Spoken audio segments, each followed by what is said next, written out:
Hi, everyone. My name is Renata Galvão, and I lead our partnerships for risk intelligence in the Americas.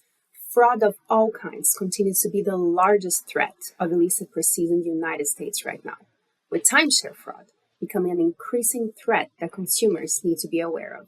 We will discuss this today in the 6th episode of Short Story. Welcome.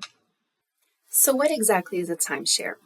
Timeshare are vacation properties where multiple people share ownership over that property. So there are multiple individuals that get together, usually through an agency that facilitates that ownership model, and they buy a share in the property and also a set amount of time in the property each year. Hence the name, timeshare. Those are usually lower cost investment options that become extremely attractive to families and also senior citizens that are looking for a more affordable ownership model that also grant them a guaranteed amount of time in their favorite destination spot every year. Usually, those timeshare properties are located in beach, resorts, and islands in Latin America or the Caribbean. At the end of the day, life is better at the beach, isn't it?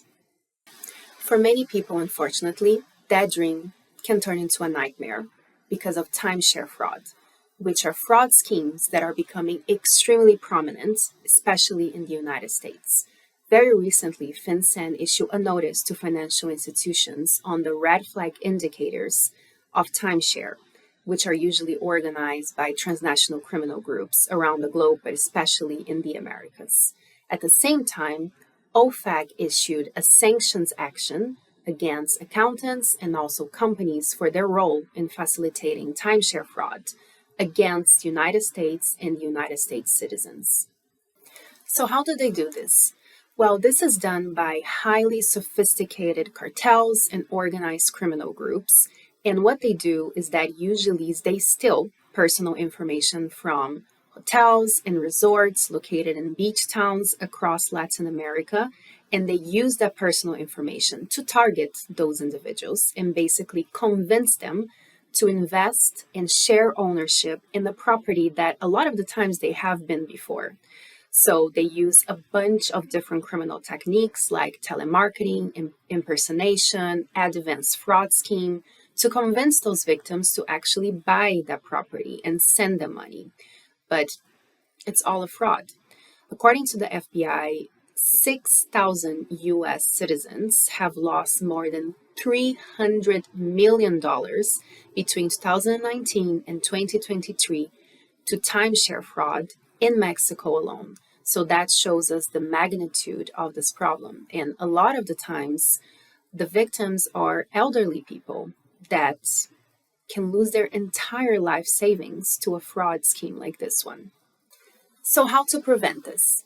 Well, FinCEN issued a list of red flag indicators that financial institutions need to watch out for when it comes to the potential involvement of counterparties in payments that could point to timeshare fraud.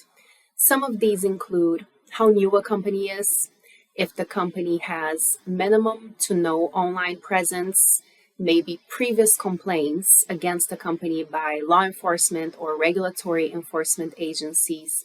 Also looking at the UBO of those entities. Are the ultimate beneficial owners or owner already associated with a case of fraud or maybe a drug-related indictment or even a sanctions risk? As you can imagine, a key part of this compliance exercise is quality data, such as date of incorporation, company formation documents, entity checks to be able to check for previous violation, also UBO information, and the identity verification of those behind those entities. So quality data combined with the right technology becomes essential to detect those red flags in real time and be able to stop those payments that are potentially linked with timeshare fraud to conduct further diligence. At the end of the day, life is better at the beach. At least it's more fun, and we would like it to keep it that way. Thank you so much for joining this short story.